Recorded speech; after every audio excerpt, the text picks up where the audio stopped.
ভারত সরকারের কৃষি মন্ত্রক ও দূরদর্শন শান্তিনিকেতন নিবেদিত কৃষি দর্শন অনুষ্ঠানে আপনাদের স্বাগত। আজ আমরা কথা বলবো পেঁয়াজ চাষ নিয়ে। পেঁয়াজের প্রয়োজনীয়তা নিয়ে নতুন করে বলার কিছু নেই।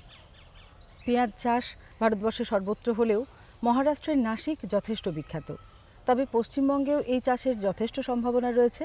তাই পশ্চিমবঙ্গে এই পেঁয়াজের চাষ কিভাবে করা যেতে পারে সে নিয়েই আজ আমরা কথা বলবো।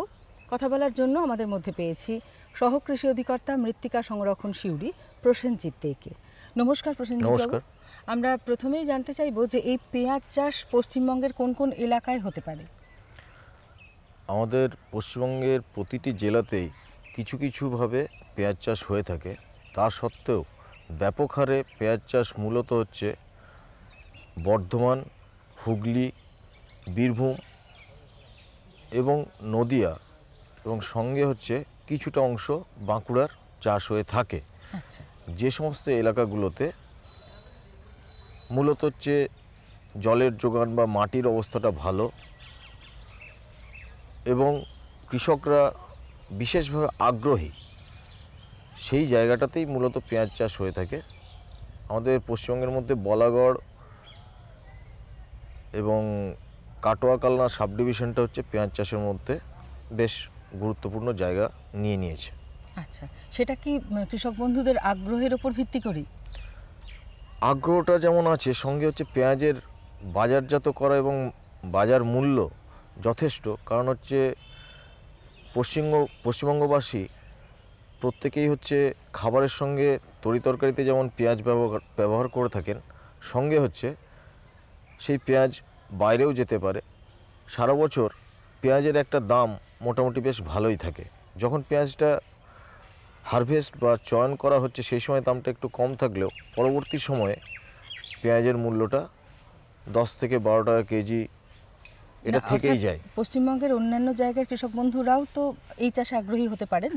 আগ্রহী হতে পারেন, কিন্তু তাদের পদ্ধতিটা একটু জেনে নেওয়া উচিত। সঙ্গে হচ্ছে বীজের যোগান এবং বাজার দুটোকেই লক্ষ্য রেখে তাদেরকে পেঁয়াজ চাষটা করতে হবে। সঙ্গে হচ্ছে সেই জায়গার জমির অবস্থানটা কীরকম। যদি নিচু জমি হয় সেই জায়গায় করা একটু অসুবিধে, যদি খুব একেবারে উঁচু জমি হয় তাহলে পেঁয়াজ চাষটা করা অসুবিধে। সাধারণত যে এলাকায় পলি জাতীয় মাটিটা আছে এবং মাটি বেশ ঝুরঝুরে, সেই জায়গাতেই পেঁয়াজ চাষটা করা সম্ভব হয় এবং কৃষকরা মোটামুটি সেই জায়গাগুলোই পছন্দ করেন পেঁয়াজ চাষের জন্য। আচ্ছা, তো চাষ পদ্ধতির কথা বললেন যে একটা পদ্ধতি যদি অনুসরণ করা যায় তাহলে করা যেতে পারে। কি সেই পদ্ধতি? দেখুন, আমাদের পেঁয়াজ মূলত 2 রকম কি 3 রকমভাবে চাষ করা হয়। এক হচ্ছে ঠিক দুর্গাপুজোর সময় থেকে পেঁয়াজ চাষ করা যেতে পারে। ছোট পেঁয়াজ বা ছাঁচি পেঁয়াজ যেটাকে বলা হয়, সেটাকে চাষ করা হয় হচ্ছে পেঁয়াজ কলি বা পেঁয়াজ পাতা, যেটা শাক হিসেবে বাজারে পাওয়া যায়, এবং ছোট ছোট কোয়া আকারে, যেটা বাজারে উঠে আসে ঠিক পৌষ মাসের শুরুতেই বা প্রায় আপ টু মাঘ মাস অবধি এটা চলে। এই পেঁয়াজটা যখন পেঁয়াজ হিসেবে আমরা তুলি তখন শহরাঞ্চলের লোক সেটাকে খুব বেশি পছন্দ করেন না। কারণ হচ্ছে সেটাতে অনেকগুলো কোয়া থাকে, যার ফলে হচ্ছে ছাড়াতে একটু অসুবিধা হয়। আর যেটার ক্ষেত্রে আমাদের এই সুখসাগর বা নাসিক রেড যে জাতগুলো আছে, সেগুলো ওপরের খোসাটা বা যে শল্কপত্র আছে সেটা ছাড়িয়ে দিলে আমরা গোটা পেঁয়াজটা পেয়ে যাচ্ছি। আরেকটা ব্যাপার আছে যে ছাঁচি পেঁয়াজ, সেটার একটা ঝাঁঝটা বেশি, যার জন্য পরিবারের মহিলা বা যারাই পেঁয়াজটাকে কাটাকাটি করবেন বা ছাড়াবেন, ঝাঁঝ হওয়ার ফলে অনেক সময় দেখা যায় চোখ দিয়ে জলও বেরিয়ে যায়, এতটাই ঝাঁঝ থাকে। তো সেই জন্য অনেকে ওই পেঁয়াজটাকে আহরণ করতে একটু হলেও অনিচ্ছুক থাকেন, কারণ দুই হচ্ছে ছাড়ানো এবং ঝাঁঝ, যদিও এটার উপকারিতা অনেকটাই বেশি। সাধারণত গ্রামাঞ্চলে গ্রীষ্মের দিকে যখন প্রচণ্ড গরম, তখন এই ছাঁচি পেঁয়াজ যদি ভাতের সঙ্গে দিনের বেলা বা রাতে খাওয়া হয়, তাহলে দেখা যায় গরমের যে তাপমাত্রা বা অসহ্য গরমটা অনেকটাই কিন্তু সহ্য করা যায় যদি এই ছাঁচি পেঁয়াজটাকে খাওয়া যায়। এরপরে যেটা বলছি, সুখসাগর বা নাসিক রেড, এই দুটো জাত সাধারণত আমাদের এই এলাকাগুলোই চাষ করা যেতে পারে। চাষ করলেও সেগুলোর ক্ষেত্রে প্রথমে একটা পদ্ধতি, সেটা হচ্ছে বীজ তৈরির জন্য। মানে পেঁয়াজটাকে লাগানো হলো, গোটা পেঁয়াজ লাগিয়ে দেওয়া হলো, সেটার কলি তৈরি হলো, ফুল থেকে সেটা বীজটা তৈরি হয়, সেই বীজটা পরের বছরের জন্য রেখে দেওয়া যেতে পারে এবং সেটার ক্ষেত্রে পেঁয়াজটা খুব একটা বড় আকার নেয় না বা তার গুণগত মানটা ভালো থাকে না, কারণ তার ফুলেই সবটাই চলে যায়।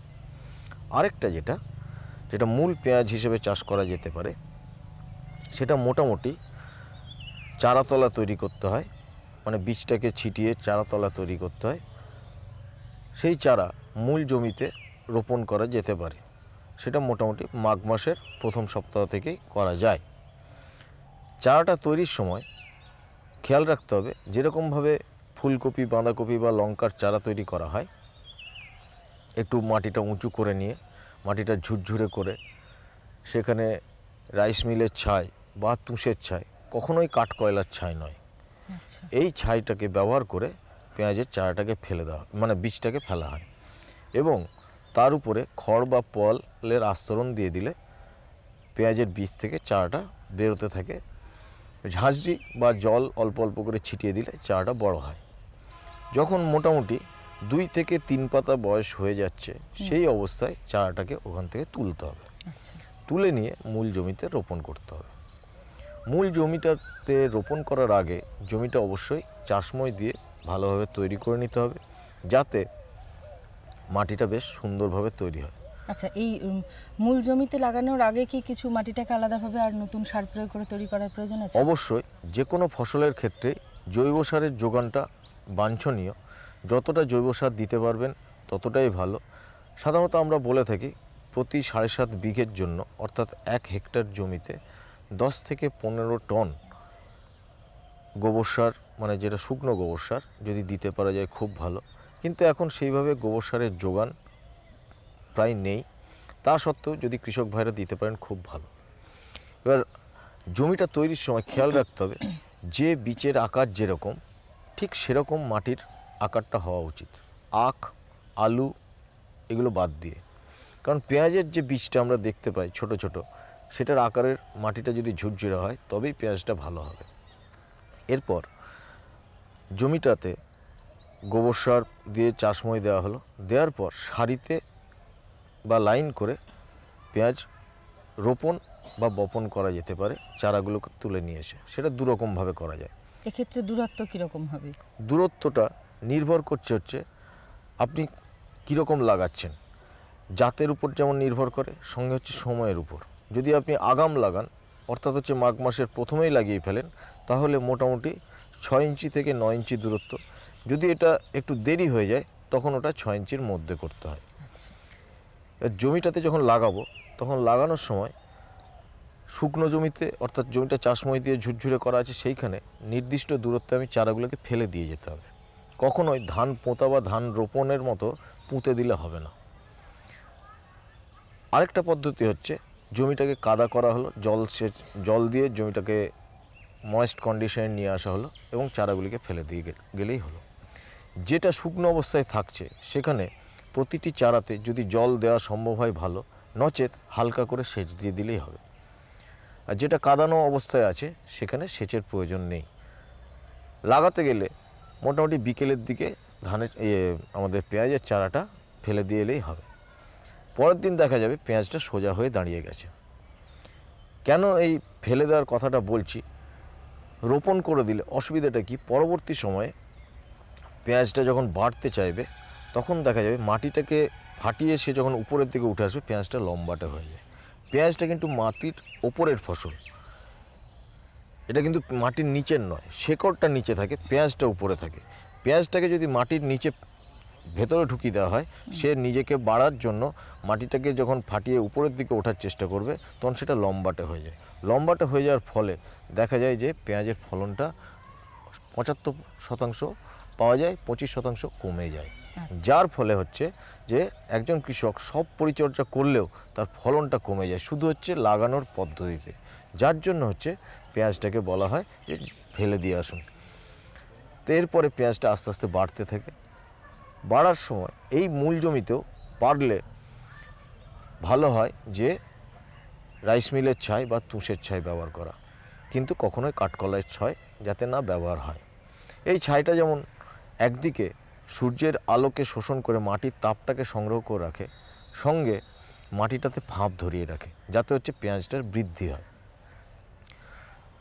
পেঁয়াজটার লাগানোর কিছুদিন পর যখন মোটামুটি গাছটা লেগে গেছে ভালোভাবে, সেই অবস্থায় একবার বা দুবার যদি খুশে দেওয়া যায় বা খুরপি বা পাশুনি দিয়ে, তাহলে শেকড়ের বিস্তারটা যেমন ভালো হয়, সঙ্গে হচ্ছে পেঁয়াজটার বৃদ্ধি হয়। সারের কথা যেটা বলেছিলেন, জৈব সার যেমন দিতে হবে, সঙ্গে হচ্ছে রাসায়নিক সার অবশ্যই দরকার, কারণ সুষম সার না দিলে ফসল আমরা তুলতে পারবো না। সেক্ষেত্রে পরিমাণ কীরকম হবে? প্রতি 7.5 বিঘের জন্য যদি আমরা হিসেব করে বলি, এনপিকে হিসেবে 150:100:150, অর্থাৎ প্রতি 7.5 বিঘেতে 150 কেজি নাইট্রোজেন, 100 কেজি ফসফেট আর 150 কেজি পটাশ প্রয়োজন, যার হাফ অংশ অর্থাৎ হাফ নাইট্রোজেন, হাফ পটাশ এবং ফুল ফসফেট প্রথমেই দিয়ে দেওয়া উচিত। বাকি যে অর্ধেক অংশ থাকছে তার 1/4 অংশ অর্থাৎ 1/4 নাইট্রোজেন এবং 1/4 পটাশ মোটামুটি 20 থেকে 21 দিন যখন খুশে দেওয়া হচ্ছে সেই সময় প্রয়োগ করা উচিত। আর বাকি যেটা থাকছে সেটা মোটামুটি 40 দিন বয়স যখন হবে তখন মাটিতে প্রয়োগ করা যেতে পারে। এখনকার দিনে যেগুলো 19-19-19 বা 20-20-20 যে সারগুলো পাওয়া যাচ্ছে ফোলিয়ার স্প্রে, সেগুলোকেও ব্যবহার করা যেতে পারে পেঁয়াজের ক্ষেত্রে। তো এই ব্যবহার করার সময় গুঁড়ো সাবান বা সার্ফের যে গুঁড়োগুলো আছে সেটা যদি ব্যবহার করা হয় ভালো, কারণ হচ্ছে পেঁয়াজের পাতার উপরে একটা মোমের মতো আস্তরণ থাকে, যেটাতে সহজেই চিটে থাকে না বা পড়ে যায়। ওই সার্ফের মতো যে অংশটা দেওয়া হচ্ছে তার ফলে প্রতি ড্রামে 1 থেকে 2 চামচ যদি আমরা দিই তাহলে পাতাতে সুন্দরভাবে লেগে যায়, ফলে হচ্ছে কার্যকারিতাটা বাড়ে। আচ্ছা, সেচের প্রয়োজন কতটা রয়েছে? সেচের প্রয়োজন হচ্ছে মাটির রসের কীরকম অবস্থা সেটা দেখে সেচ দেওয়া উচিত। মোটামুটি 7 থেকে 10 দিন অন্তর অল্প করে সেচ, কখনোই ডুবিয়ে দেওয়া চলবে না, কারণ হচ্ছে জল যদি দাঁড়িয়ে থাকে পেঁয়াজ পচে যাওয়ার সম্ভাবনাটা থাকে। আর ফসল চয়ন করার আগে মোটামুটি দিন 15 আগে সেচ বন্ধ করে দিতে হবে। আচ্ছা, এবারে খুব সংক্ষেপে জানতে চাইবো যে পেঁয়াজ চাষের ক্ষেত্রে রোগ পোকার আক্রমণ কতটা হয়? রোগ পোকা খুব কমই হয়, তার মধ্যে হচ্ছে চষি পোকার একটু আক্রমণ হয়, যেটার জন্য নিম জাতীয় কীটনাশক আমরা ব্যবহার করতে পারি, বা ক্লোরোপাইরিফাস গ্রুপের ওষুধ ব্যবহার করতে পারি, বা ডাইমিথিয়েট গ্রুপের ওষুধ আমরা ব্যবহার করতে পারি। আর রোগের ক্ষেত্রে হচ্ছে ডগাটার অনেক সময় ধসা লাগে, যে ক্ষেত্রে আমরা কার্বেন্ডাজিম বা ম্যাঙ্কোজেব এই জাতীয় ওষুধ ব্যবহার করতে পারি। তো পেঁয়াজের রোগটা সেভাবে ব্যাপক হারে হয় না, তা সত্ত্বেও কৃষক ভাইদের বলবো যে এই জাতীয় ওষুধগুলো যদি একবার বা দুবার ব্যবহার করে রাখেন তাহলে পেঁয়াজের রোগ বা পোকার হাত থেকে বাঁচতে পারে। অনেক অনেক ধন্যবাদ আপনাকে। আমরা খুব সুন্দরভাবে জানলাম পেঁয়াজ চাষের যে বিজ্ঞানসম্মত পদ্ধতি সে সম্পর্কে।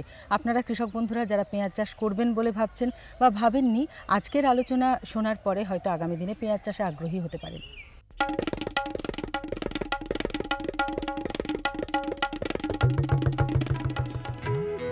ও মা, আমি স্কুলে পড়তে যাচ্ছি। হ্যাঁ, স্কুল? বিয়ের সময় তুমি না বলেছিলে তুমি লেখাপড়া জানো?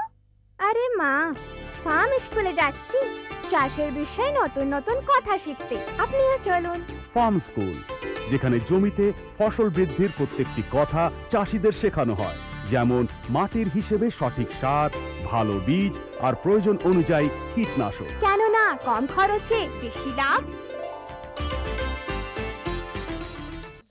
আমরা এখন রামপুরহাট মহকুমার 1 নম্বর ব্লকের অন্তর্গত সাতঘরিয়া গ্রামে উপস্থিত হয়েছি। আজ আমরা এই গ্রামেরই মহিলাদের দ্বারা সংগঠিত কিছু স্বনির্ভর গোষ্ঠী সম্পর্কে আলোচনা করব।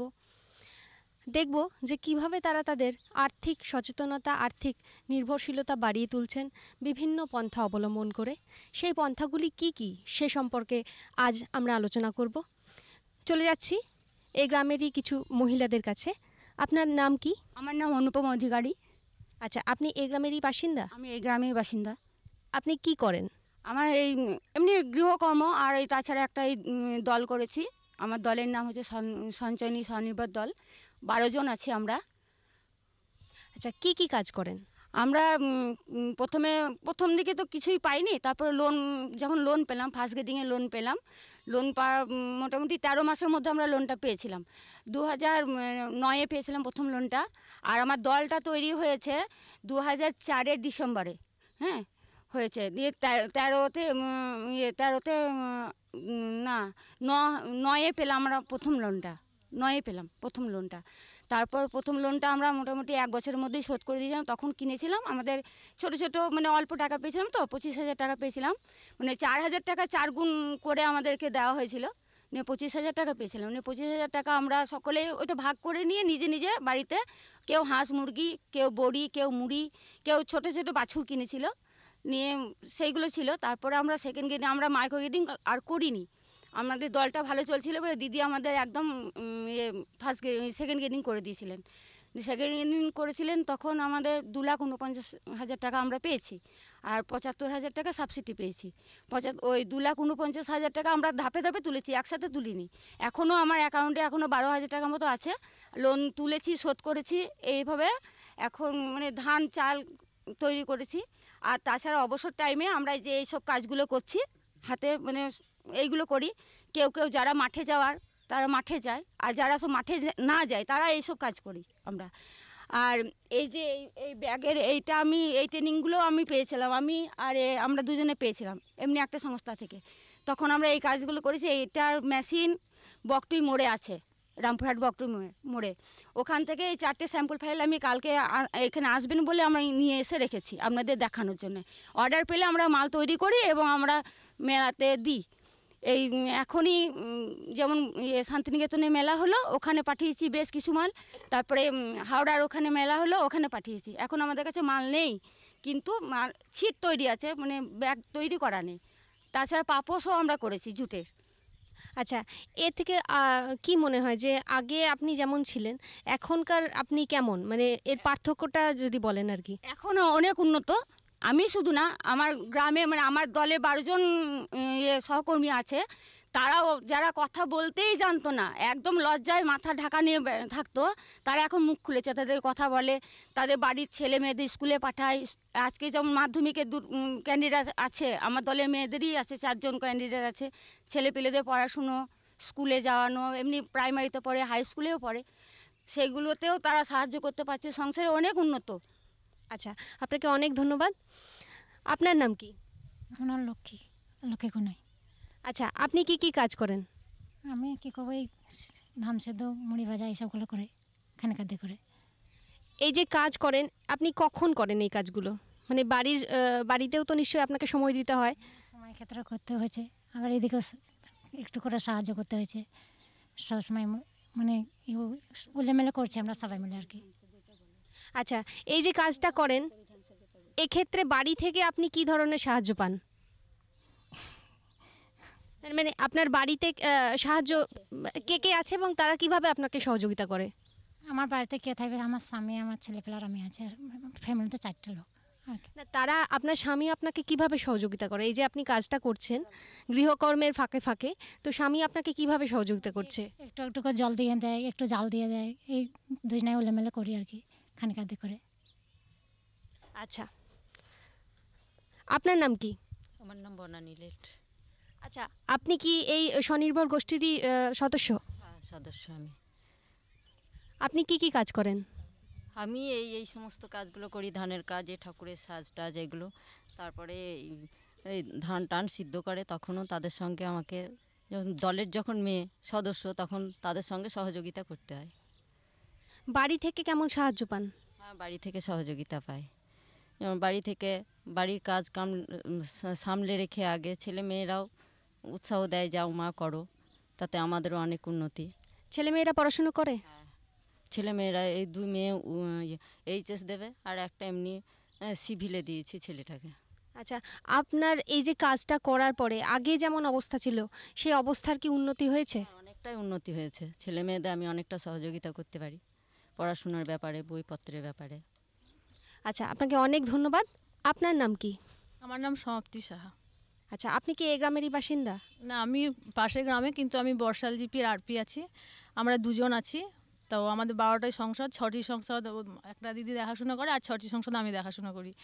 তো আমাদের বর্ষাল পঞ্চায়েতে মোট 207টি দল আছে, তার মধ্যে 181টি প্রথম মূল্যায়ন হয়েছে মানে ফার্স্ট গ্রেডিং, আর 113টি হয়েছে সেকেন্ড গ্রেডিং। ওই সেকেন্ড গ্রেডিংয়ে টাকা নিয়ে, ফার্স্ট গ্রেডিংয়ে টাকা নিয়েও দলগুলো অনেক উন্নতি হয়েছে দলগুলোর। আবার সেকেন্ড গ্রেডিংয়ে টাকা নিয়ে ওরা বেশি ধরনের লোন পেয়ে ওরা নিজে নিজে মানে ব্যবসা একসঙ্গে যৌথভাবে ব্যবসা করে, যেমন এই ব্যবসাগুলো ওরা করছে। এই নিয়ে এরা মানে উন্নত করছে আর কি দলকে। আচ্ছা, আপনার কাছে আমি জানতে চাইবো যে এই যে কাজগুলো আপনি করছেন, আপনারা করছেন, এখানে আর্থিক লাভ কতটুকু? আর্থিক লাভ খারাপ কিছু হয় না, আর্থিকের দিক থেকে এরা বেশ উন্নতি পায়, কারণ এগুলো তৈরি করে আবার বাজারে গিয়ে দেয়, তো ওতে ওদের লাভের অংশটা ভালোই থাকে, মানে কিছুটা সহযোগিতা করতে পারে বাড়িতে। এই যে আপনাদের স্বনির্ভর গোষ্ঠী, এখানে মহিলাদেরকে কিভাবে আপনি সংগঠিত করেন?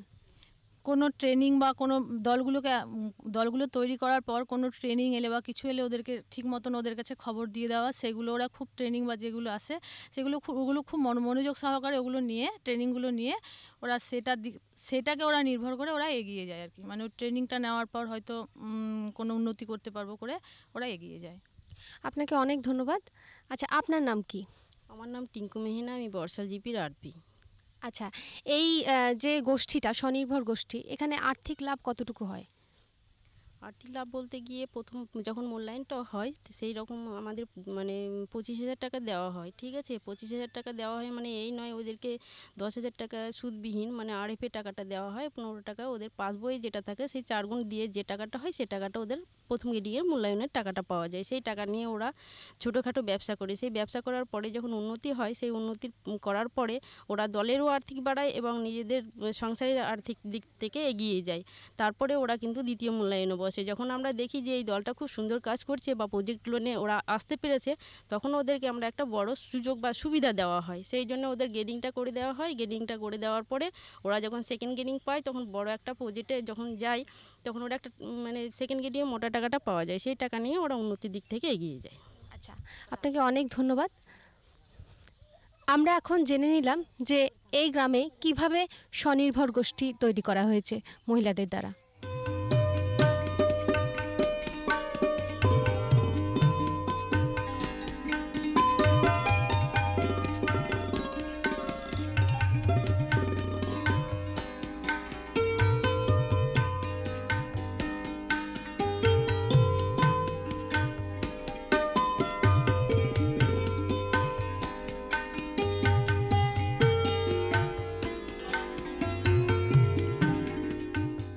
আমরা এখন রামপুরহাট 1 নম্বর ব্লকের গ্রাম সেবিকা তৃপ্তি মণ্ডলের সঙ্গে কথা বলবো। তার কাছে প্রথমেই জানতে চাইব যে এই যে গ্রামে স্বনির্ভর গোষ্ঠী তৈরি করা হয়েছে মহিলাদের দ্বারা, সেটা কিভাবে তিনি সম্ভব করলেন। আচ্ছা, নমস্কার। নমস্কার। আপনার কাছে প্রথমেই জানতে চাইব যে আপনি যে এই গ্রামের যে স্বনির্ভর গোষ্ঠী তৈরি করেছেন, তো সেখানে নতুন রকমের কি পরিকল্পনা নিয়েছেন? রামপুরহাট 1 নম্বর ব্লকে সর্বমোট 1655টা দল আছে, তার মধ্যে 1381টা দলের ফার্স্ট গ্রেডিং হয়েছে, মানে 1381টা দলকে আমরা প্রথম মূল্যায়নের যে লোনটা সেটা দিতে পেরেছি। আর সেকেন্ড গ্রেডিং হয়েছে 781টা দলের, তার মধ্যে আমার 205টা দল প্রজেক্ট লোন পেয়েছে। আর এই যে 1655টা দল আছে, 1655টা দলের মধ্যে যারা লোন পায়নি সেই পর্যন্ত তারা নিজেদের সঞ্চয় থেকে টাকা তুলে ইন্টারলেন্ডিং করে তারা ছোটোখাটো প্রকল্প নিয়েছে, যেমন কেউ হাঁস মুরগি করেছে, কেউ ছাগল কিনেছে একটা। আর ফার্স্ট গ্রেডিংয়ের টাকা পেয়েও তাই, ফার্স্ট গ্রেডিংয়ের টাকাটা তো ওরা খুব বেশি পায় না, সঞ্চয়ের 4 গুণ থেকে রিভলভিং ফান্ড পায় 10,000 টাকা ফার্স্ট টাইম। তো তখনও তারা নিজেদের মতো করে টাকাটা ভাগ করে নিয়ে ব্যবসা করে। এছাড়া সেকেন্ড গ্রেডিংয়ের সময় যে যা প্রকল্প নিতে চায় সেই প্রকল্পই আমরা দিই, তার উপরে ট্রেনিং দেওয়া হয়, তারপরে তারা নিজস্ব কাজটা করে। তাদের মধ্যে 2-1 যদি মনে করে যে আমি এই টাকাটা নিয়ে নিজের মতো করে ব্যবসা করব, সেটাও তারা করে। আর এছাড়া আমাদের স্বনির্ভর দলগুলোর মধ্যে বেশিরভাগ দলই কোনো না কোনো প্রকল্পের সাথে যুক্ত, মানে সরকারি কোনো না কোনো কাজের সাথে যুক্ত। যেমন মিড ডে মিলের রান্নার সঙ্গে যুক্ত বহু দল, জনস্বাস্থ্যের কাজ করে বহু দল, এছাড়া হাঁস মুরগির টিকাকরণের জন্য বহু দলকে আমরা নিযুক্ত করেছি। এছাড়া এনআরএজি এর কাজের সুপারভাইজার হিসাবেও আমরা দলকে নিযুক্ত করেছি। কাজে এইভাবে বিভিন্ন সরকারি প্রকল্পের মধ্যে দিয়েও আমরা দলগুলোকে নিযুক্ত করেছি। এই যে নিযুক্তকরণের মধ্যে আমরা কিন্তু বহুজনের সাহায্য পেয়েছি, যেটা হচ্ছে কি গ্রাম পঞ্চায়েত থেকে প্রধান, এক্সিকিউটিভ অ্যাসিস্ট্যান্টের সহযোগিতা পেয়েছি, ব্লক অফিস থেকে বিডিও সাহেব, এছাড়া আমাদের নোডাল অফিসার আছেন ওনার সহযোগিতা পেয়েছি, আরেকজন গ্রাম সেবিকা আছে, আমরা সবাই মিলে একসাথে কাজ করি। আর আমাদের প্রত্যেকটা, এই যে বললেন আপনি আগে যে আমরা দলগুলোকে কিভাবে সংগঠিত করি, দলগুলোকে সংগঠিত করার জন্য আমাদের প্রত্যেক মাসে দ্বিতীয় শনিবার এটা ফিক্সড ডেট মিটিং করা হয় গ্রাম পঞ্চায়েতে। সেখানে প্রত্যেক দল থেকে 2 জন করে আসেন। আর আমরা প্রত্যেক সপ্তাহে একদিন প্রত্যেক সংসদে মিটিং করি। প্রত্যেক সংসদে মিটিং করে সেই সংসদের দলগুলোকে আমরা একত্রিত করি এবং এখানে ওদের পরিবারের লোকজনও সবাই জেনে গেছেন আমাকে, এবং বিশ্বাস করে আমরা যদি বিকালেও মিটিং করি তাহলে কিন্তু ওদের স্বামীরা ছেড়ে দেয়। এবং আজকে ওরা বুঝে গেছে, আগে হয়তো কোনো ফ্যামিলিতে অসুবিধা হতো মাইনরিটি এলাকাগুলোতে, কিন্তু এখন যারা জেনে গেছেন যে স্ত্রীরা যেভাবে লোন তুলে নিজেদেরকে আর্থিক সহযোগিতা করছে, স্বনির্ভর হয়েছে, তাই জন্য তারা আর কিন্তু স্ত্রীদেরকে ছাড়তে নারাজ হন না আর কি, পাঠিয়ে দেন আর কি। আচ্ছা, হ্যাঁ, আপনার কাছে জানতে চাইবো যে এই গোষ্ঠীর মহিলারা কি কি কাজ করছে এবং সেই যে কাজগুলি, সেই কাজগুলিকে কিভাবে বাজারজাত করছে। এই দলগুলোর মধ্যে বেশিরভাগ দলই ধান চালের ব্যবসাটা বেশিরভাগ ভালোভাবে করেন, এই কারণে এখানে ধানটা খুব ভালো হয়। আর ধানটা ওদের বাজারজাতকরণের সুবিধাটাও আছে। এছাড়া সরকারি অফিস থেকে ধান কিনে নেওয়া হয় একটা জায়গা থেকে, সেখানে ওরা গিয়ে ধান বিক্রি করে। আর ধান ছাড়াও অনেকে বাতাসা তৈরি করে, ধান দিয়ে বিভিন্ন রকম নকশা দিয়ে, ডিজাইন দিয়ে ভালো কাজ তৈরি করে। আর এছাড়া চটের ব্যবসা করে, এছাড়া আরও টুকটাক অনেক কিছু কাজ করে। তাদের মার্কেটিংয়ের জন্য আমরা তারাপীঠে একটা স্টল দিয়েছি। এছাড়া আমাদের ক্লাস্টার আছে, 9টা গ্রাম পঞ্চায়েতে 9টা ক্লাস্টার আছে। এখানে ফেডারেশন তৈরি হয়ে গেছে। ভবিষ্যৎ পরিকল্পনা হচ্ছে গিয়ে আমরা চাইছি যে আমাদেরকে যদি একটা ট্রেনিং সেন্টার ভালো করে দেওয়া হয় তাহলে আমরা আরও বেশি ট্রেনিং দিতে পারবো। এখন যেমন বর্তমানে আমার ওখানে টেলারিং ট্রেনিং চলছে, টেলারিংয়ের ওদেরকে প্রশিক্ষণ দেওয়া হয়েছে, শুধুমাত্র মহিলাদের যে সমস্ত পোশাক আছে সেই পোশাকের ওপরে আমরা টেলারিং ট্রেনিংটা দিচ্ছি, যাতে করে ওরা বাজারে না গিয়েও অন্ততপক্ষে নিজের গ্রামে মহিলারা যে সমস্ত পোশাক পরি, শাড়ি সায়া ব্লাউজ, সায়া ব্লাউজ বা চুড়িদার বা এই সমস্ত জিনিসগুলোর জন্য ওদের কিন্তু বাইরের বাজারে যেতে হবে না, গ্রাম থেকেই কিন্তু ওরা অর্ডার নিয়ে আবার তাদের বাড়িতে পৌঁছে দিতে পারবেন। এটাও এই ধরনের ট্রেনিংটা আমরা দিতে ওই জন্য আগ্রহী বেশি, যাতে ওদের বাজারের জন্য যতটা না ভাবতে হয়, গ্রামেই যাতে ওরা বাজার করতে পারে সেই জন্য। এছাড়া যারা সবজি ব্যবসা করে তারা কাছাকাছি সবজি মার্কেটে ব্যবসা নিয়ে যায়, সেখানে সবজি বিক্রি করে লাভ করে। আর ফেডারেশন আমাদের তৈরি হয়ে গেছে এখন, যেটা আমরা SGSY আন্ডারে আছি। দলগুলো আমার 1 এপ্রিল থেকে আমার এই ব্লকটা NRLM ব্লকে পরিণত হয়ে যাচ্ছে, আমাদের এই ব্লকটা। এবার NRLM ব্লকে পরিণত হলে যেটা আজীবিকা, বাংলায় যেটাকে বলছে আজীবিকা, সেখানে শুধুমাত্র প্রশিক্ষণ দেওয়া হবে এবং তাদেরকে চাকরির ব্যবস্থা করে দেওয়া হবে। চাকরি মানে তাদের কিভাবে তারা একটা কাজের সঙ্গে যুক্ত হবে, তাদের কাজে নিযুক্তি করে দিতে হবে আমাদেরকে। আপনাকে অনেক ধন্যবাদ আমাদের সঙ্গে থাকার জন্য।